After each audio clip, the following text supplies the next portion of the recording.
का हम एक क्वेश्चन करते हैं।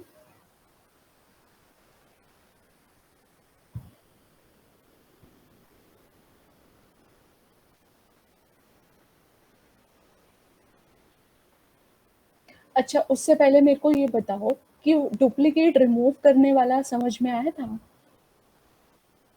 डुप्लीकेट रिमूव कैसे करते हैं वो वाला समझ में आया था? कल मैंने एग्जाम्पल भी दिया था आपको कि आपको शादी का इनविटेशन भेजना है और उसमें बहुत सारे नाम डुप्लीकेटेड हैं, तो उसको हटाओगे कैसे? ठीक है, ओके। तो मेरी स्क्रीन दिख रही है सबको? ये विजिबल है?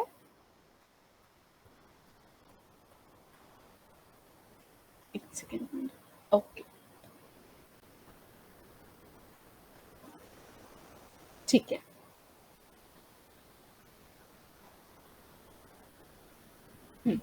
सो यहाँ पर देखो, इफ एल्स जो है वो कॉम्प्रीहेंशन में क्या होता है बेटा? देखो, कॉम्प्रीहेंशन का सिंटेक्स होता है, जो कॉम्प्रीहेंशन है उसका सिंटेक्स कुछ इस तरह से होता है।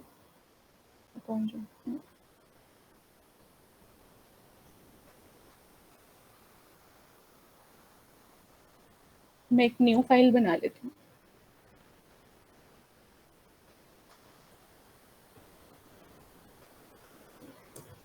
जो लिस्ट कॉम्प्रीहेंशन है उसका सिंटेक्स होगा,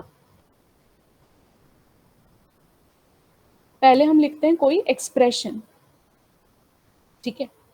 एक्सप्रेशन में कुछ भी हो सकता है, कोई कैलकुलेशन हो सकती है, या हम सिंपल कोई प्रिंट स्टेटमेंट डाल रहे हैं, कुछ भी हम यहाँ पर अपेंड करा रहे हैं, कुछ भी। ये क्या है बेसिकली? मेरा सिंटेक्स। पहले हम लिखते हैं एक्सप्रेशन, फिर हम यहाँ पर लिखते हैं फॉर, ठीक है? फॉर यहाँ पर लिखते हैं, तो मान लो मैंने लिखा for I in my list.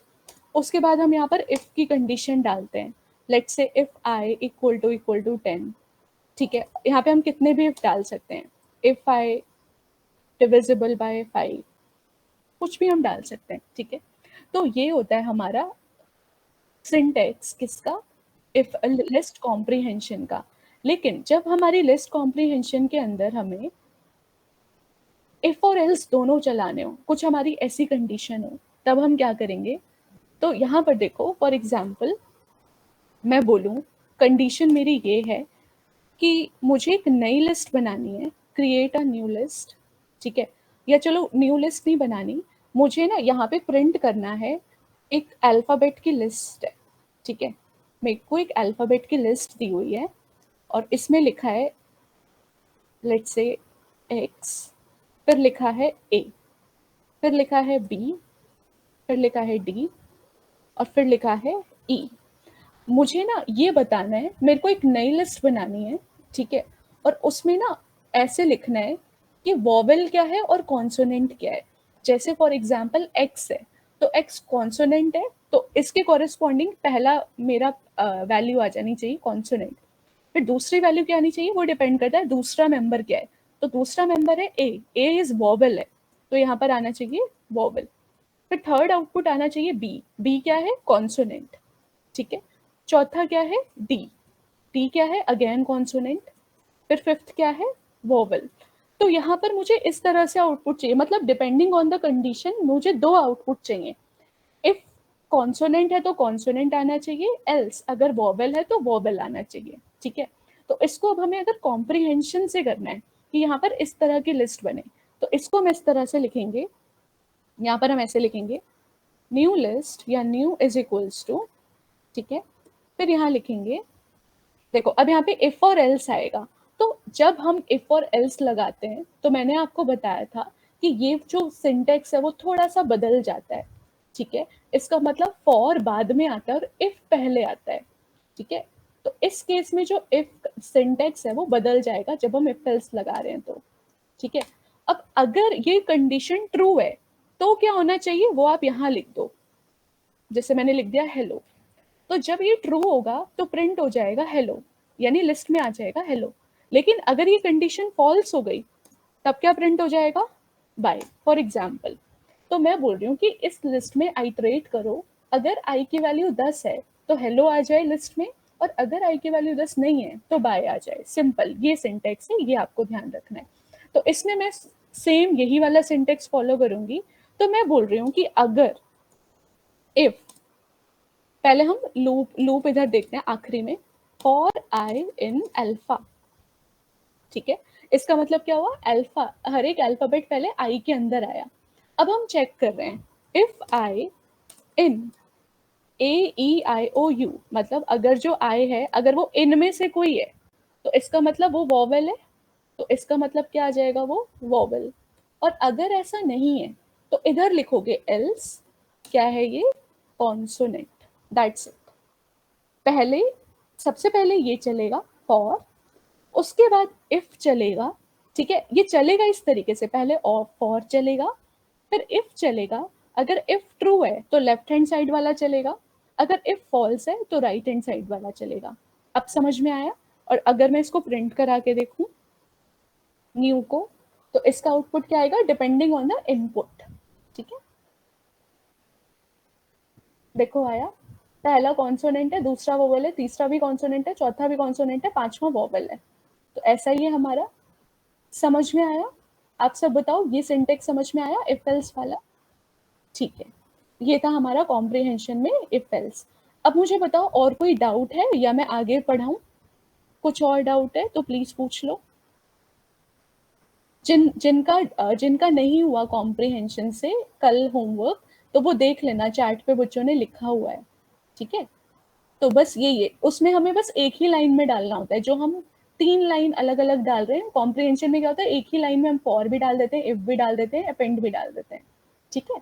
तो ये सही सोल्यूशन है जो बच्चों ने लिखा है। तो अगर किसी को डाउट है तो प्लीज इसमें से देख लेना, ठीक है। ओके, तो अब हम पढ़ते हैं बेटा नेस्टेड लिस्ट के बारे में। नेस्टेड लिस्ट का मतलब क्या होता है कि हम एक लिस्ट के अंदर और भी लिस्ट बना सकते हैं, ठीक है। फॉर एग्जाम्पल, अब इसकी हमें जरूरत क्यों पड़ी एक लिस्ट के अंदर बहुत सारी लिस्ट बनाने की। जैसे मान लो किसी का कोई क्वेश्चन है क्या, ओके। सपोज हमें जरूरत क्यों है कि हम एक लिस्ट के अंदर दूसरी लिस्ट बनाएं। देखो फॉर एग्जाम्पल, ये ना, कोई आपको बोले create a list of marks of student of 5 students, ठीक है, ठीक है, ऑफ 3 सब्जेक्ट्स।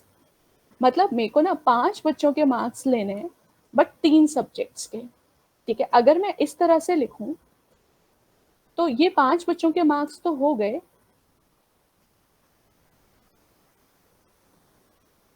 ये 5 बच्चों के मार्क्स तो हो गए, बट ये एक एक सब्जेक्ट के हुए ना। ये समझ में आया। अगर मैं इस तरह से लिस्ट बना के ऐसे एक एक नंबर डाल रही हूँ तो ये तो एक एक सब्जेक्ट के नंबर हुए। Let's say student number A के 78 है, स्टूडेंट नंबर बी के 90 एंड सो ऑन, है ना।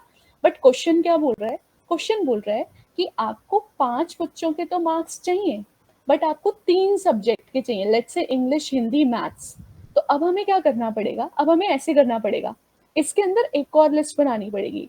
ये पहले सब्जेक्ट का, दूसरे सब्जेक्ट का, तीसरे सब्जेक्ट का, फिर ऐसे ही दूसरे बच्चे का भी, first subject, second subject, third subject, फिर ऐसे ही थर्ड स्टूडेंट का भी, फर्स्ट, सेकंड, थर्ड। समझ में आया। तो हम लिस्ट के अंदर लिस्ट क्यों बना रहे हैं, क्योंकि हमारी ऐसी रिक्वायरमेंट हो सकती है कि हमें, जैसे मैंने एक एग्जांपल दिया, 5 स्टूडेंट्स हैं बट सब्जेक्ट्स 3 हैं, तो मतलब हर बच्चे के 3 नंबर मेरे को स्टोर करने पड़ेंगे। जैसे ये स्टूडेंट 1 के इंग्लिश, हिंदी, मैथ्स के मार्क्स, फिर ये स्टूडेंट नंबर 2 के, फिर ये स्टूडेंट नंबर 3 के, फिर इस तरह से स्टूडेंट नंबर 4 के और स्टूडेंट नंबर 5 के। समझ में आया नेस्टेड लिस्ट की जरूरत क्यों है, जब हमें इस तरह से काम करना हो कि हर हर एलिमेंट भी अपने आप में एक लिस्ट है, ठीक है। ये ये समझ में नेस्टेड लिस्ट क्यों बना रहे, क्या जरूरत है नेस्टेड लिस्ट बनाने की। नेस्टेड लिस्ट का मतलब है एक ही लिस्ट के अंदर आप और भी लिस्ट बना दो, इसको बोला जाता है नेस्टेड लिस्ट। बताओ ये समझ में आया, रिक्वायरमेंट समझ में आई। हाँ, ठीक है। तो देखो यहाँ पे, तो इस तरह से मान लो मैंने लिस्ट बना दिया, ठीक है। अब बात आती है, हमने बच्चे अब तक जो भी पढ़ा, अभी तक हमने ना यूजर इनपुट नहीं सीखा, है ना। तो यूजर इनपुट अब हम सीखेंगे। जैसे मान लो हम ये जो लिस्ट ले रहे थे, है ना, तो हो सकता है मैं यूजर को बोलूं कि आप अल्फाबेट्स की लिस्ट डालो, है ना। ये तो मैंने अपने हिसाब से अल्फाबेट्स की लिस्ट बना दी। अब हो सकता है मैं यूजर को बोलूं कि आप अल्फाबेट की लिस्ट डालो, या मैं कोई भी लिस्ट यूजर से कैसे लूं।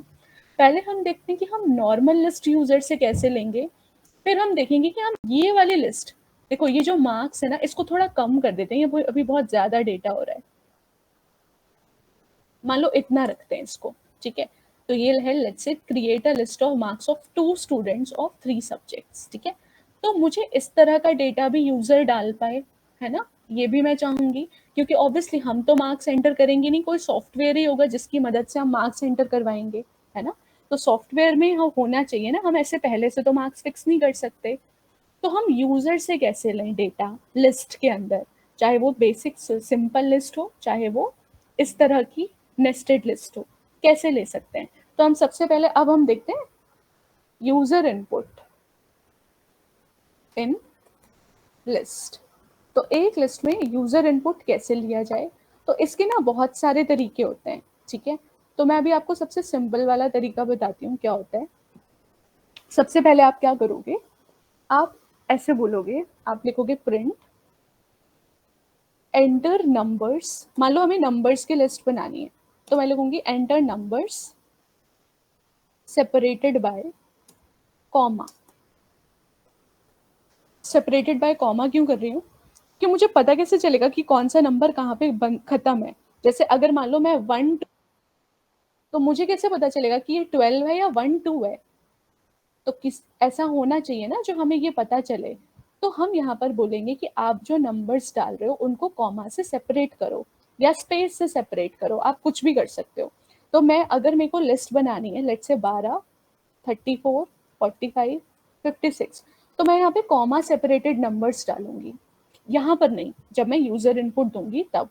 तो मैं यहाँ पर यूजर को पूछ रही हूँ कि आप क्या करो, आप सेपरेटेड बाय कॉमा यानी कॉमा सेपरेटेड नंबर्स आप डाल दो, ठीक है। तो मान लो अब उसने जो नंबर डाला वो मैंने एक नम नाम के वेरिएबल में ले लिया और मैंने ऐसे लिखा इनपुट, ठीक है। और अब मैंने यहाँ पर लिखा प्रिंट नम। तो आप बोलोगे मैम ये तो एज इट इज आ जाएगा स्ट्रिंग में, है ना, बट मुझे आउटपुट किस में चाहिए, लिस्ट में। इतना मैं अभी आपको रन करके दिखाती हूँ, ठीक है। तो यहाँ पे मान लो मैंने डाला 45, कॉमा 78, कॉमा 90, कॉमा 56, एंटर किया, ये एज इट इज आ गया। क्या ये लिस्ट के फॉर्मेट में आया, नहीं, इसने तो इसे स्ट्रिंग समझ लिया। बाय डिफॉल्ट तो इनपुट जो होता है वो स्ट्रिंग ही लेता है ना, बाय डिफॉल्ट इंटीजर स्ट्रिंग लेता है। तो मुझे, मैंने इसको जैसे टाइप किया इसने मुझे वैसे ही आउटपुट दे दिया, बट मुझे ऐसा नहीं चाहिए था, मुझे प्रॉपर लिस्ट फॉर्मेट में चाहिए था, ब्रैकेट्स के अंदर अलग अलग। तो अब मैं क्या करूंगी,